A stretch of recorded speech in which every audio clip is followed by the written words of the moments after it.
Welcome to Auntie K's Tarot, your favorite radical queer indigenous auntie, bringing you tarot every day. Hello everyone and welcome to Auntie K's Tarot. So, my Star Wars Tarot deck and the other proofs I've ordered are due to arrive on Tuesday, January 28th, and I'm really excited about it. The shipping notification came today, and I'm over the moon about it. And I'm going to wrap up probably between now and the weekend, wrap up talking about the Star Wars Tarot deck and the choices that I've made for it. So let's get into it. The Ace of Swords, we have Yoda on Dagobah. And instead of the laurel and palm leaves and a crown, we have a ring and we have some moss, the moss from Dagobah. And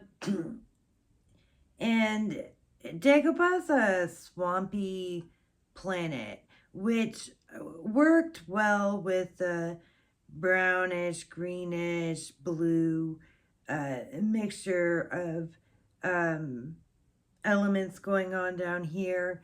I thought Dagobah was a good match, and if we finally get lightsabers and other laser weapons, then we should definitely have Yoda start us off. So Yoda as the Ace of Swords. Next up, for the Two of Swords, we have the second sister, Suri, on Nur. And so Suri is an Inquisitor. We've already seen another Inquisitor, Riva. We are going to see one more. And becoming an Inquisitor was often a choice of survival. And also, I imagine at this point in the timeline, it also was a issue of survival, power, for some perhaps being brainwashed by Vader. There's a lot going on to call it a choice. And so Suri is one who questions that choice and has a moment where she's really looking for clarity, trying to make a decision about what way she is going to go. So, Two of Swords. Three of Swords. This is a droid heart. I invented this droid heart. It doesn't exist. I needed something for a heart. The sabers are the sabers of Anakin, Obi-Wan, and Ahsoka, who killed plenty of droids during the Clone Wars. And I just needed to give them a heart. And so this is my own Star Wars creation. And I hope folks like it. And I didn't want another boring Three of Swords. We've all had boring Three of Swords cards. So I put effort into working with what was in this suit, in this card.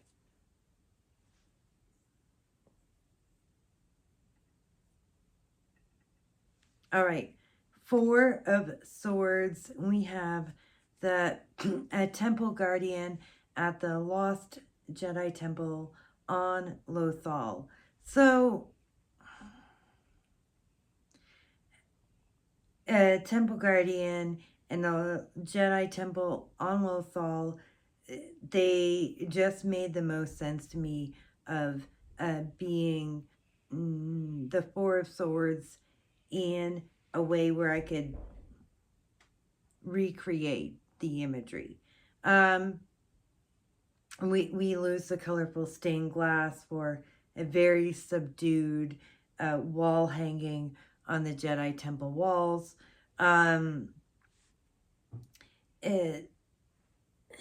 We trade in the gray for tan, but I think it really works really well, and I was really happy with it.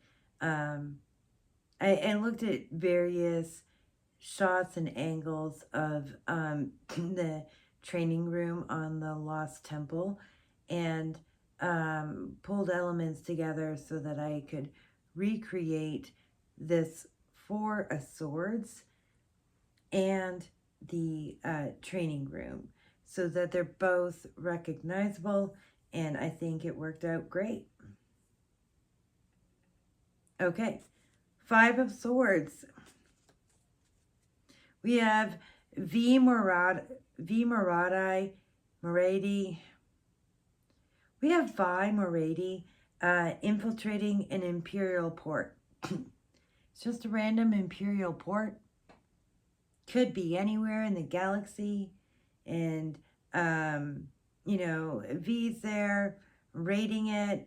And so we still have that Five of Swords, like, you know, you're raiding and breaking laws and doing things the government and security forces aren't happy with.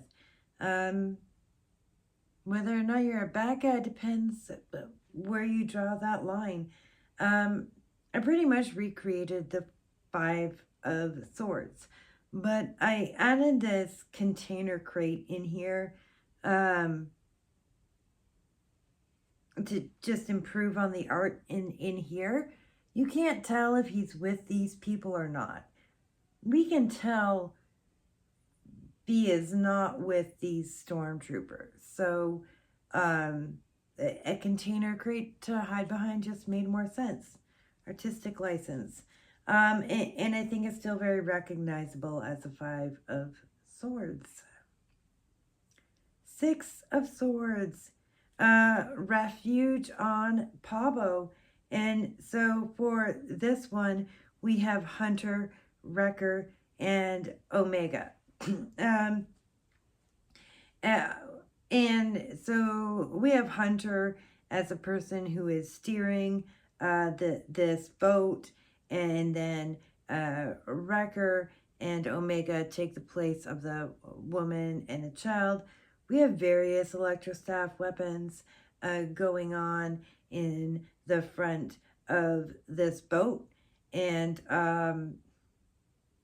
Pabo is a great stand-in for this landscape, and it definitely symbolizes moving on to safer waters.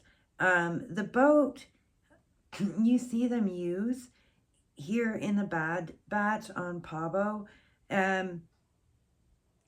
It doesn't look obviously exactly the same as the boat in the Six of Swords, but it's close enough that I could work with it and kind of blend the two. So that was great. Seven of Swords, we have Taramyn Barcona, and he is stealing from a military base on Aldhani. Okay, look, Taramyn is a deserter. And he's one of many deserters who become a rebel. And there's no episode where Taramyn steals weapons from the Aldhani base. He ends up stealing a whole lot of credits, although he doesn't survive that. But we can assume he probably decided to steal something when he deserted, and it works. Military base, these bright shiny tents, the bright shiny tents in the Seven of Swords are military tents, so that works. The people in the far distance who are got a fire going, celebrating possibly, that also makes Aldani work. And I quite like how this card worked out. So, like, Five of Swords, I did it that too, right? There's no moment where, you know, V's at some specific port. We know she's been at them. We know there's been thievery going on, right? Surrey, you know, we've created more a visual representation of a moment that she goes through. And I think both options work for giving you cards that feel like they are thought out, make sense, and are recognizable. And I really hope to be able to walk through the cards and show you all the cards when they arrive and do it in a way that doesn't take hours. We'll see how it goes. Here's hoping.